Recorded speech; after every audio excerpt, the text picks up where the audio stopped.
warahmatullahi wabarakatuh.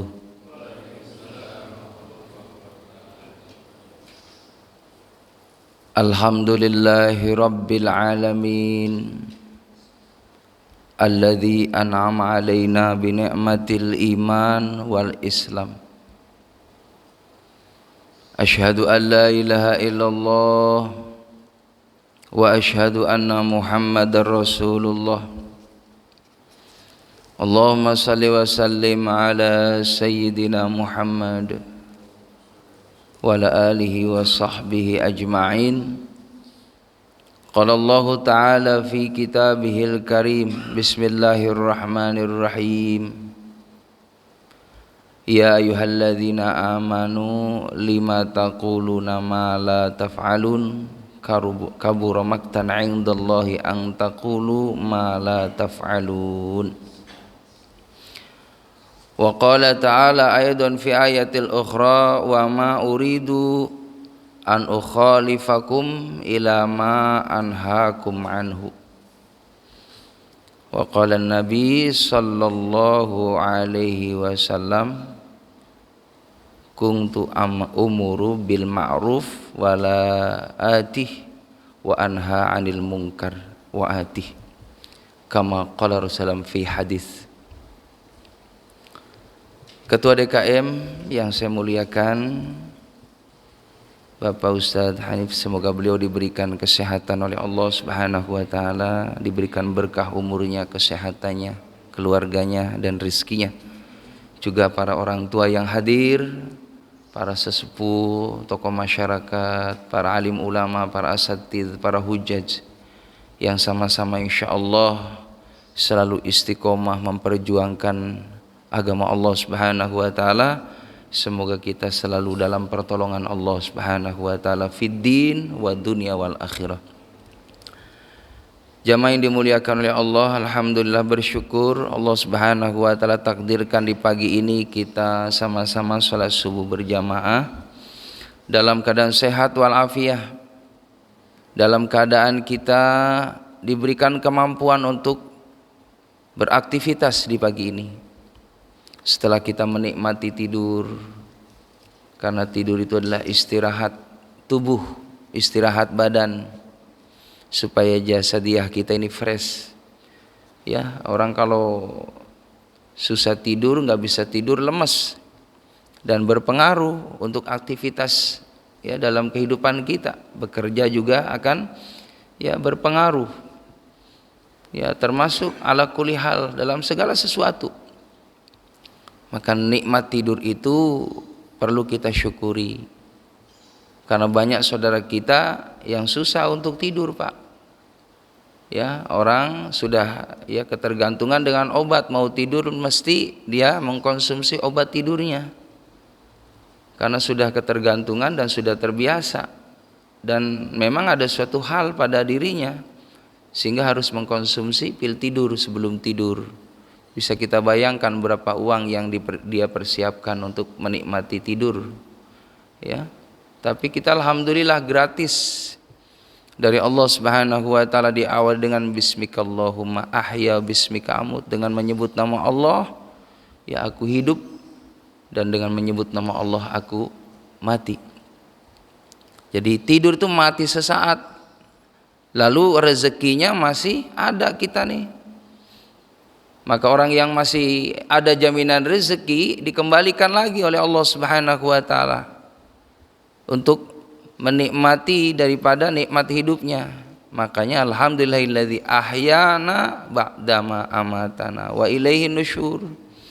Segala puji bagi Allah yang telah menghidupkan saya setelah mati sesaat. Wa ilaihin nusyur, dan kita bakal kembali kepada Allah. Ya, bakal mati yang sebenarnya, ya, yaitu meninggalkan dunia yang fana, tapi nanti dihidupkan di alam akhirat, nanti di alam goib. Summa yuhyikum summa ilaina turja'un, kata Allah, kamu akan dihidupkan lagi nanti, dan ini kehidupan yang abadi di akhirat. Setelah kita pindah ke alam barzah menunggu hari kiamat, Bisa jadi ratusan tahun, jutaan tahun, bahkan miliaran tahun bisa jadi.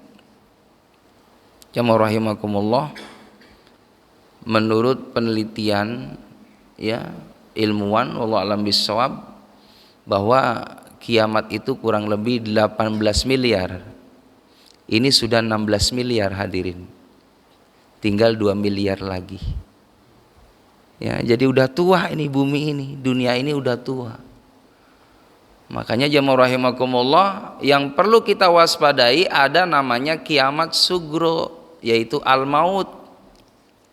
Kematian itu bagtatan, tiba-tiba, nggak ada yang ngasih tahu. Nggak harus sakit, banyak yang sehat. Ya. Allahu Akbar. Cukuplah kematian itu sebagai nasihat buat kita. Keluar rumah, izin pamit sama keluarganya, ternyata mohon maaf jamaah rahimakumullah, tidak sedikit cerita itu kan.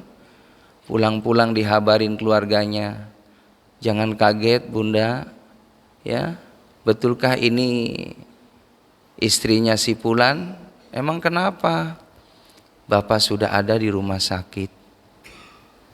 Kenapa? Ada kejadian yang memang ya semua manusia tidak ada yang tahu. Bisa jadi jantung, bisa jadi kena musibah dan lain sebagainya. Ya, kita minta sih dalam keadaan husnul khotimah, akhir yang baik. Wafat jangan sampai tadi ya mengalami hal yang ya menurut logika memang menyedihkan, mengenaskan, tapi bisa jadi itu cara Allah untuk mensyahidkan dia. Walaupun secara zahir memang ya dia kecelakaan kan. Tapi bisa jadi seorang yang bismillah mencari rizki yang halal, asbabnya mungkin seperti itu, Allah wafatkan, tapi tidak putus hatinya, terus zikrullah, ingat kepada Allah, minta supaya husnul khatimah, akhir yang baik, mampu mengucapkan la ilaha illallah. Bisa jadi secara zahir mungkin memang ya kita sangat ya tidak tega melihatnya. Mungkin itulah cara Allah untuk mewafatkan dia dalam keadaan husnul khatimah kalau dia istiqomah dalam kesolehan. Jadi jamaah rahimakumullah, mintalah kepada Allah supaya wafat dalam keadaan orang melihat kita baik. Ya, habis sholat dalam keadaan suci, masya Allah. Lalu diketahui sama istrinya habis tahajud, diketahui oleh anaknya dalam keadaan habis baca Quran, dalam keadaan zikir terus, zikir mutlaknya tidak pernah putus. Karena zikir itu ada zikir muqayyad, ada zikir mutlak. Zikir muqayyad itu zikir yang setelah ba'da sholat. Jadi usahakan setiap habis sholat wajib, usahakan zikir dulu. Karena itu dicontohkan oleh Nabi Muhammad SAW. Astaghfirullahaladzim alladzi la ilaha illa wal hayyul qayyum wa atubu ilaihi 3 kali. La ilaha illallah wahdahu la syarikalah, lahul mulku wa lahul hamdu yumitu wa huwa ala kulli syai'in qadir 3 kali. Allahumma ajirna minan nar, itu hadis itu Pak. Allahumma ajirni kalau sendiri, kalau jama' Allahumma ajirna minan nar, Allahumma ajirna minaris salimin. Orang yang membaca doa Allahumma ajirni minan nar, ya Allah aku berlindung supaya jangan sampai masuk ke dalam neraka. Orang ini insya Allah mendapatkan jaminan dari Allah Subhanahu wa ta'ala terbebas dari siksa api neraka. Amin ya rabbal alamin. Itu hadis. Jadi ya rahimakumullah, lalu kita berdoa Allahumma antas salam wa minkas salam wa ilaika ya'udus salam fa hayna rabbana bis salam wa dakhilna jannata darus salam tabarakta rabbana ta'ala ya dzal jalali wal ikram. Allahumma antas salam, ya Allah Engkau adalah sumber keselamatan. Wa minka salam, kepada Engkau ya Allah kami mohon keselamatan. Wa ilaika ya'udus salam, dan kepada Engkau ya Allah kami mohon supaya memperoleh keselamatan. Fahayna rabbana bis salam, ya Allah hidupkan kami. Wahai Allah yang maha pemberi keselamatan. Wadkhilnal jannata darussalam, masukkan kami ya Allah ke dalam sorga dengan penuh keselamatan, keamanan dari Allah Subhanahu wa ta'ala. Ditambah lagi dalam satu hadis yang lain, Allahumma la mani'a lima a'taita wa la mu'tiya lima manata wala radda lima qadaita wala yanfa'u dzal jaddi minkal jadd. La mani'a lima a'taita. Allah Subhanahu wa taala lah yang memberikan nikmat kepada kita, yang membagi rizki kepada kita. Ketika Allah Subhanahu wa taala memberikan rizki kepada hambanya, tidak ada orang yang bisa menolak itu datangnya rizki. Wala mu'tiya lima manata wala radda lima qadaita. Tidak ada yang bisa itu menolak apa yang sudah ditetapkan oleh Allah Subhanahu wa taala atas bagiannya, atas rezekinya. Sekalipun orang menghalangi akan datangnya rezeki itu kepada kita, tetap sampai. Makanya ada istilah rezeki itu nggak kemana, walaupun nggak dicari, kalau memang itu bagian kita bakal sampai. Itu memang ada keterangannya. Tapi kewajiban kita usaha, ikhtiar supaya dapat tambahan rezeki dari Allah Subhanahu wa taala. Jamaah rahimakumullah, lalu selesai membaca ya doa tadi, kita baca tasbih subhanallah 33, alhamdulillah 33, Allahu akbar 33. Di riwayat yang lain digenapkan jadi 34 ketika Allahu akbar, jadi genap 100. Selesai itu baru kita munajat berdoa kepada Allah Subhanahu wa taala. Setelah kita memuji Allah, berzikir kepada Allah, baru kita minta kepada Allah Subhanahu wa taala. Dipimpin oleh imam, diamini oleh makmum. Maka apa yang diminta oleh imam, makmum mengikuti amin, maka insya Allah bersamaan pula jamaah itu sesuai dengan apa yang diharapkan, insya Allah akan dikabul oleh Allah Subhanahu wa taala. Amin ya rabbal. Jadi kata ulama, jangan sampai kita ini habis sholat enggak zikir. Karena ibarat orang makan, ya cuman hanya ketemu nasi. Kita butuh yang namanya sayur, yang namanya lauk, yang namanya lalapan, yang namanya sambal, penyempurna supaya makan kita selera, supaya kita sempurna. Maka kata ulama, ya jangan tinggal yang namanya zikir ba'da sholat, itu namanya zikir muqayyad. Kalau zikir mutlak itu zikir yang di luar daripada sholat tadi. Silakan Bapak sambil di kendaraan berzikir, di rumah berzikir, di perjalanan berzikir, dimanapun kita senantiasa berzikir, insya Allah mendatangkan ketenangan jiwa, menjernihkan pikiran kita, begitupun selalu mengarahkan jalan yang benar-benar lurus, positif dari barokah kita zikir kepada Allah Subhanahu wa taala. Dan juga orang yang berzikir akan dijauhkan daripada maksiat. Orang yang berzikir dia akan senantiasa cenderung melakukan amal yang saleh. Itu manfaat zikir. Orang yang zikir mendapatkan daripada doanya para malaikat. Orang yang zikir dia di sisi Allah hidup. Orang yang zikir kalau meninggal dunia dalam keadaan husnul khotimah. Itulah manfaat orang yang senantiasa berzikir. Makanya Allah perintahkan, ya ayyuhalladzina amanu dzkurullah dzikran katsira wasabbihuhu bukratan wa asila. Allah, alhamdulillah. Itu diperintahkan sama Allah. Ya ayyuhalladzina amanu, wahai orang-orang yang beriman nama Allah.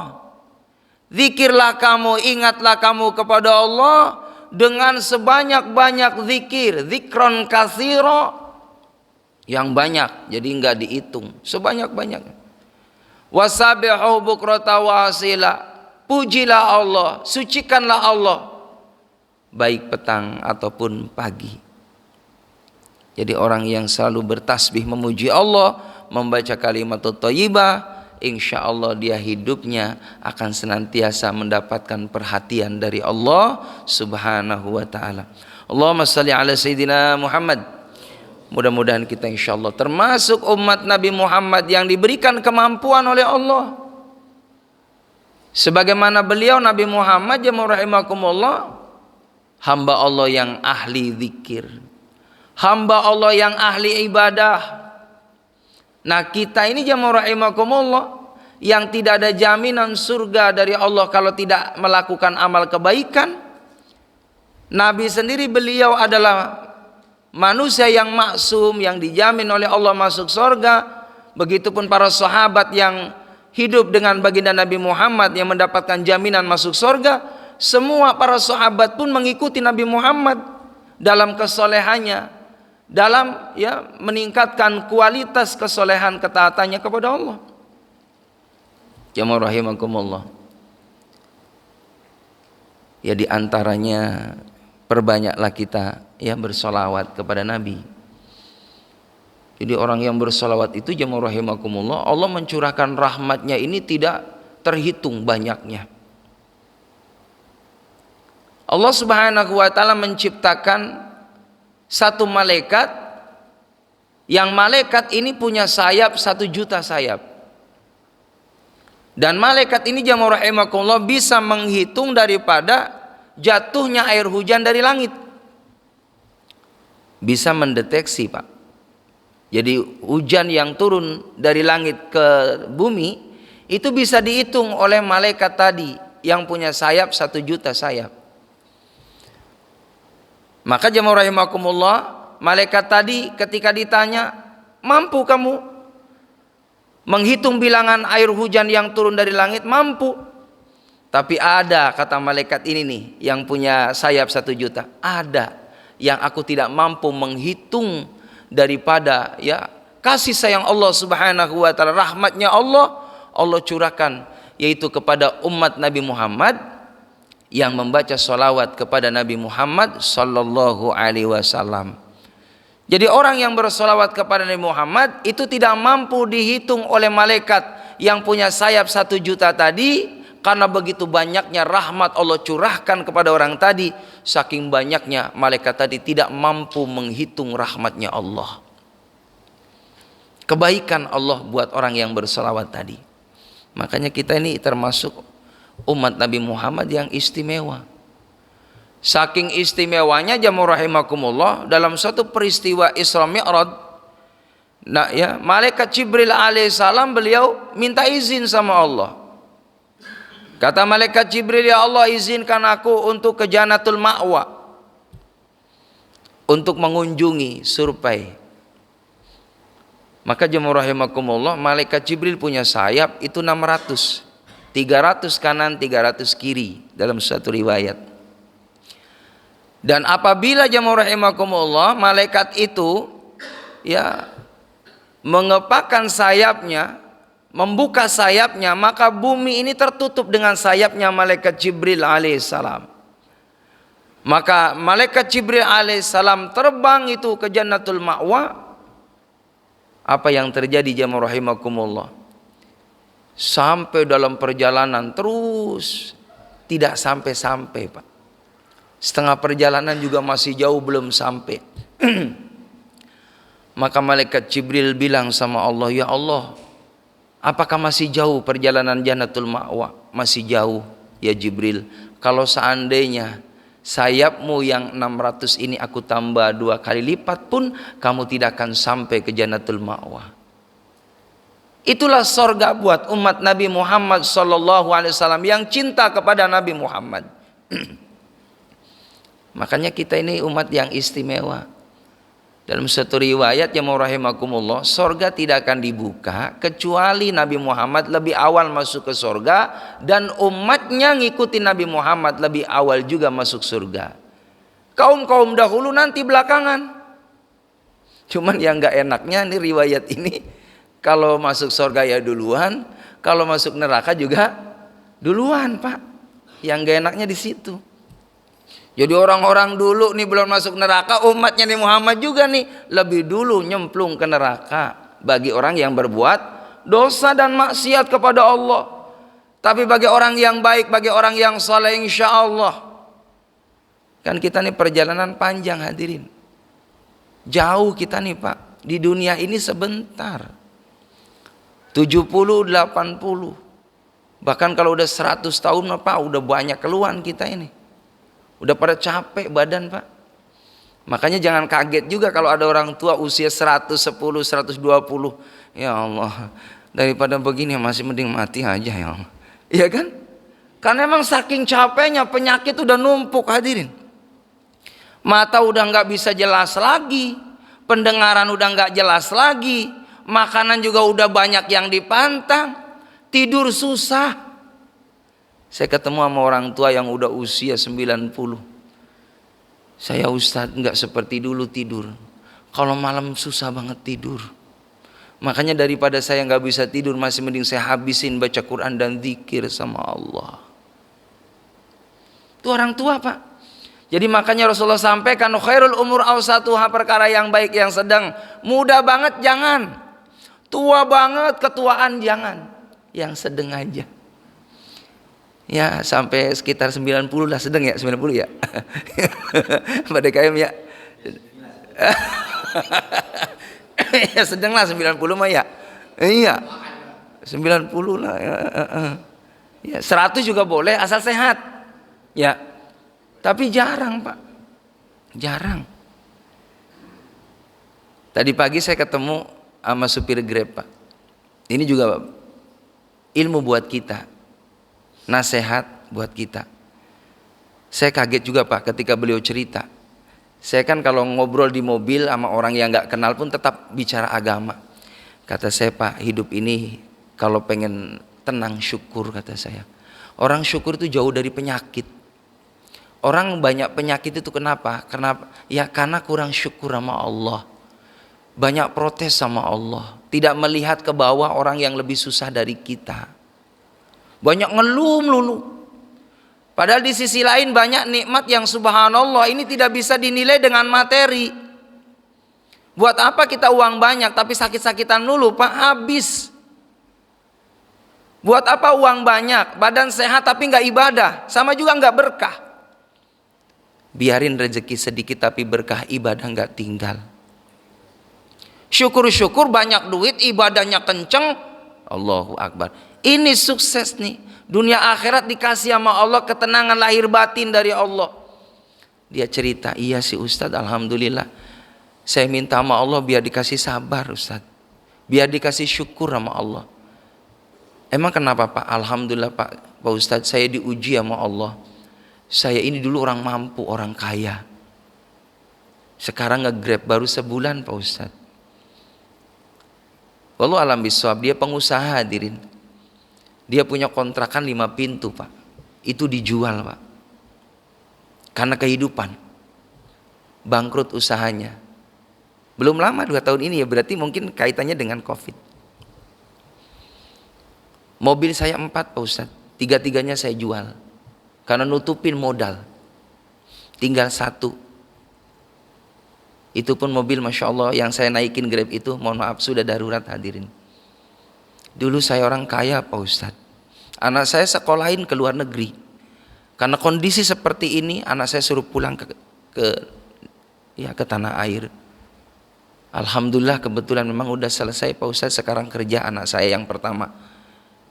Yang kedua masih SMK. Yang ketiga SMP kelas 3.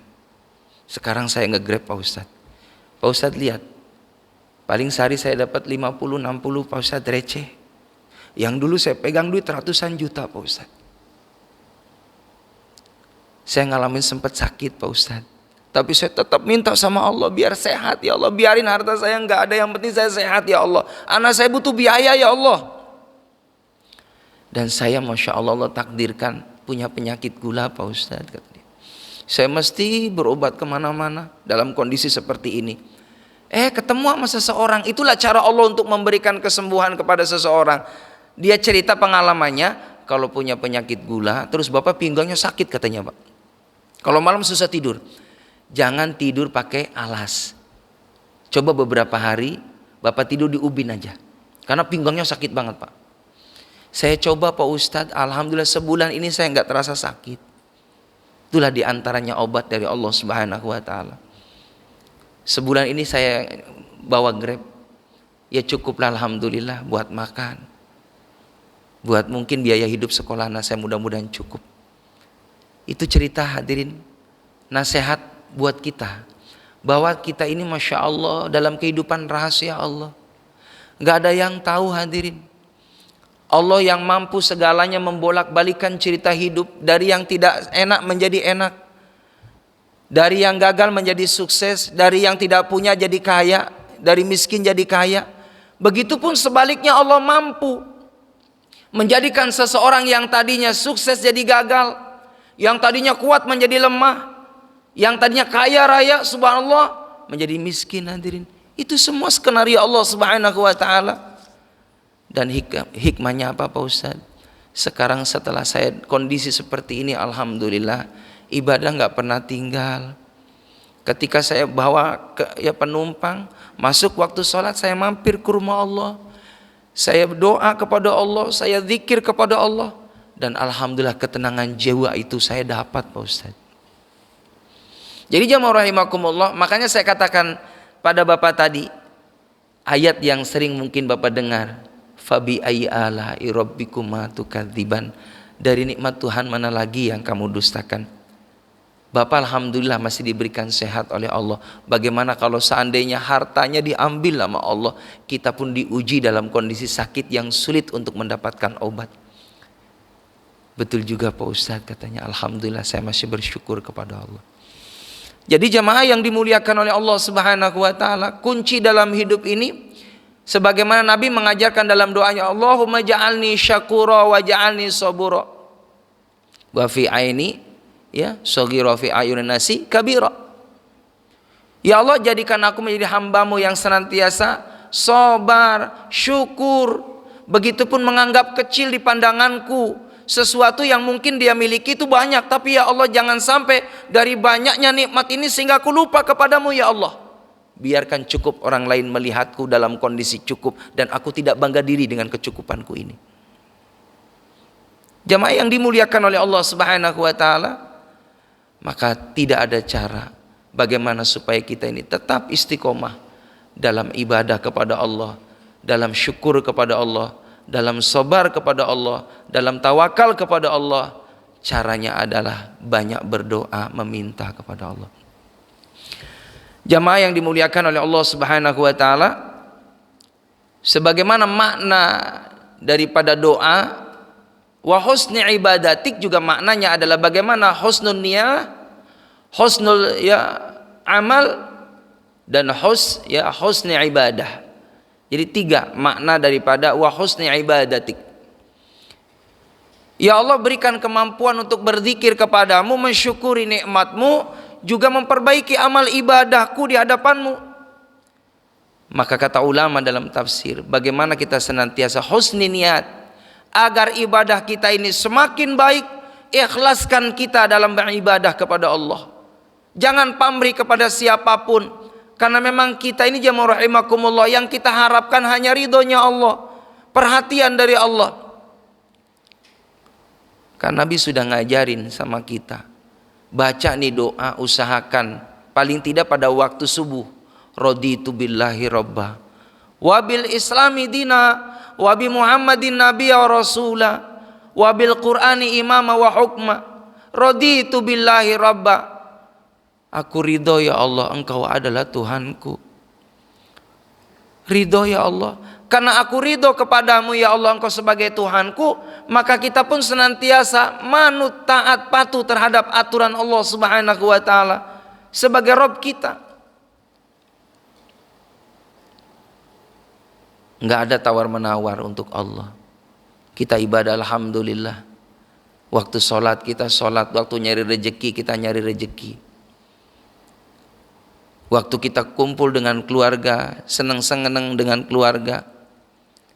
Di saat kita zikir, di saat kita meluangkan waktu untuk Allah, untuk ibadah, kita pun fokus untuk Allah Subhanahu wa taala. Jadi jangan sampai kita dilalaikan dengan nikmat tadi sehingga kita lupa kepada Allah Subhanahu wa taala. Maka makna daripada wa husni ibadatik di antaranya adalah husni niyah. Perbaiki niat kita, ikhlaskan niat kita dalam ibadah kepada Allah Subhanahu wa taala. Lalu yang kedua, wa husni amal.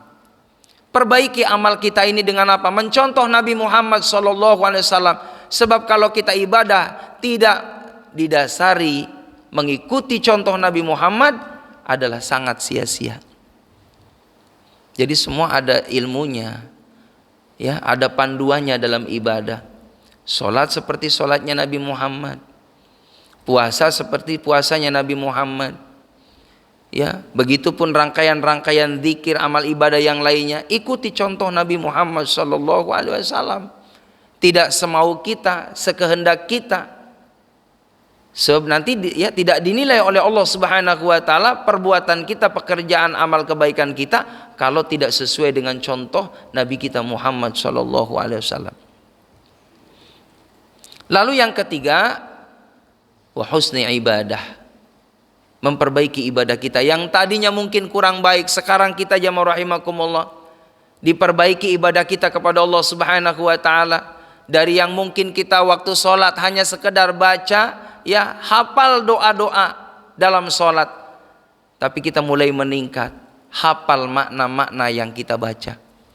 Dari mulai takbiratul ihram, Allahu Akbar, lalu kita memahami, menghayati doa iftitah artinya, menghayati daripada artinya Al-Fatihah, menghayati ya artinya dalam ya doa ruku, dalam i'tidal, dalam sujud, duduk antara dua sujud, tasyahud sampai salam. Makna bacaan salat kita hayati dengan baik, insya Allah berarti kita meningkat kualitas dalam ibadah salat kita. Begitupun bukan hanya sekedar kita membaca Quran, tapi kita hayati itu maknanya, kita kaji itu artinya, dan kita amalkan itu arti Al-Quran dalam kehidupan kita sehari-hari. Itulah makna daripada husni ibadah. Hadirin jamaah yang dimuliakan oleh Allah Subhanahu wa taala, mungkin dari sini barangkali ada yang perlu ditanyakan, Pak, dipersilahkan.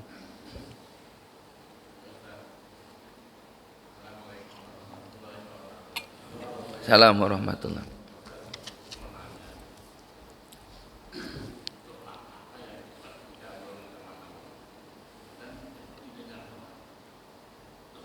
Doa yang cepat dikabul.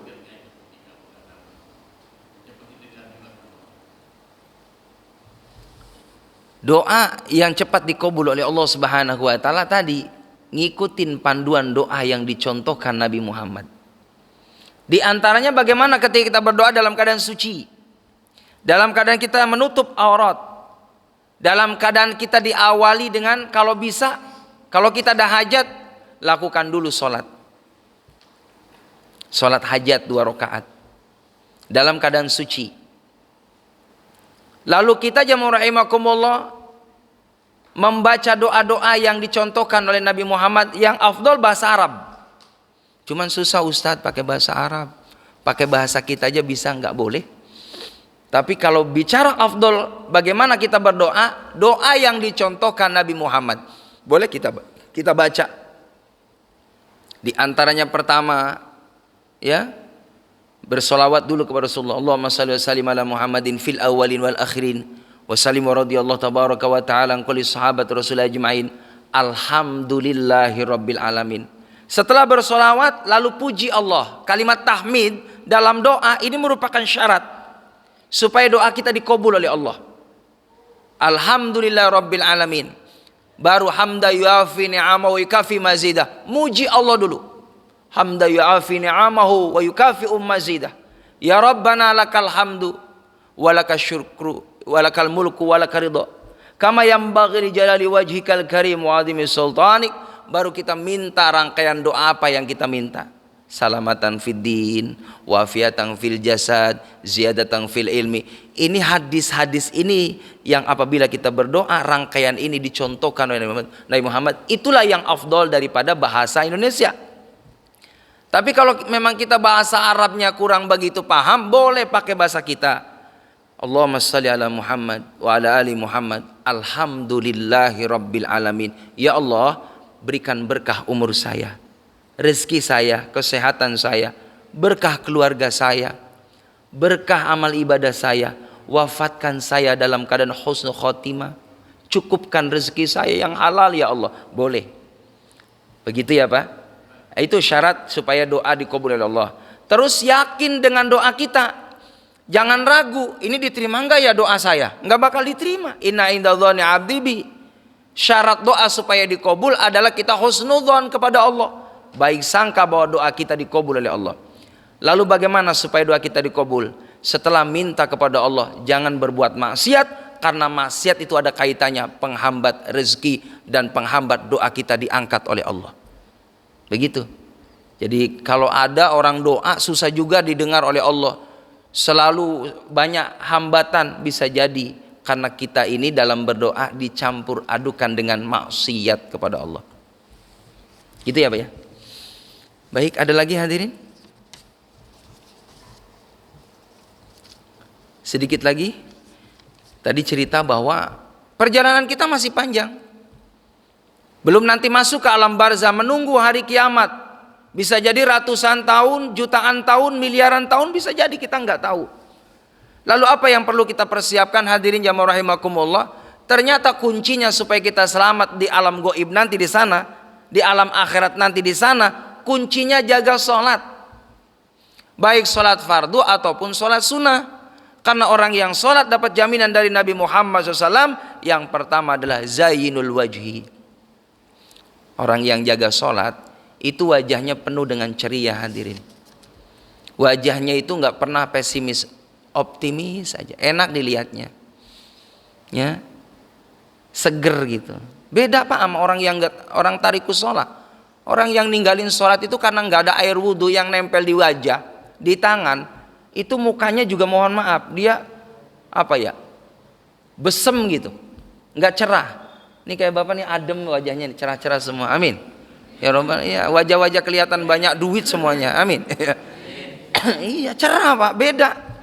Lihat aja orang yang rajin sujud, rajin ibadah, auranya itu jamaah rahimakumullah cahaya, bercahaya wajahnya. Jadi adem dilihatnya. Itu yang pertama. Dan ini berpengaruh kepada nanti di alam barzahnya, di padang mahsyarnya, sampai nanti di akhirat. Yang kedua, wanawirul qalbi. Orang yang menjaga sholat, itu hatinya ini diterangin oleh Allah. Dapat cahaya dari Allah Subhanahu wa ta'ala. Hatinya adem. Hatinya ada syukur, ada nikmat, ada qanaah, ada ridho. Orang yang menjaga sholat. Nawirul qalb, terang hatinya. Jadi enggak mentok gitu, selalu pede hidupnya, enak aja, happy. Orang jaga sholat itu begitu Pak. Makanya kan ayatnya jelas, minta tolonglah dengan sabar dan sholat. Jadi kalau lagi ada masalah, apapun lagi butuh sama Allah, caranya udah, sholat itu kan maknanya hubungan. Jadi kalau kita sering menghubungkan diri dengan Allah dengan cara sholat, selesai masalahnya. Wanawirul qalb. Lalu yang selanjutnya, warahatul badan. Orang yang menjaga sholat itu badannya sehat. Banyakin sujud Pak. Sujud terakhir kata Nabi itu sujud yang paling disenangi nama Allah. Silakan minta sama Allah. Udah pernah Bapak tanyakan kan? Boleh nggak berdoa dalam sujud pakai bahasa Indonesia? Ya, itu di hati aja, nggak boleh diucapin. Ya, jadi cukup di hati aja mintanya sama Allah. Jadi jangan kita lama ya Allah, nggak boleh. Karena itu udah ada rangkaian doanya dalam sholat, subhana rabbiyal a'la, diucapkan itu. Baru di hati minta sama Allah apa yang kita minta. Jadi badan kita akan disehatkan oleh Allah. Lalu yang selanjutnya, wa ungsung fil qabri. Orang yang menjaga sholat di alam barzah tidak akan mengalami kesulitan, ketakutan, disenengin di alam barzah. Makanya nggak usah khawatir hadirin. Kematian itu tidak perlu ditakuti. Karena apa? Orang yang di alam barzah, orang yang punya amal soleh, itu di sana masya Allah, dia merasakan nikmatnya radha min riyadil jinan, taman dari taman sorga. Orang kalau sudah masuk taman, logikanya dia tidak akan ingat kepada apapun. Karena apa? Menikmati taman-taman yang indah di sana. Tidak terasa ujug-ujug gitu kan zuhur, ujug-ujug asar. Ya kan saking asiknya di taman itu. Jadi orang yang sudah dapat taman surga, dia tidak terasa kalau hari kiamat nanti datang. Karena dia sudah mendapatkan kenikmatan di alam barzah. Wa ungsung fil qabri. Masih ada 4 lagi keutamaan sholat hadirin. Dan itu jaminan nanti di akhirat diamankan oleh Allah. InsyaAllah pertemuan yang akan datang. Wallahu a'lam bishawab. Yang benar dari Allah, yang salah adalah kedaifan saya. Subhanakallahumma bihamdika asyhadu an la ilaha illa anta astaghfiruka wa atubu ilaik. Walhamdulillahirabbil alamin. Demikian, assalamualaikum warahmatullahi wabarakatuh.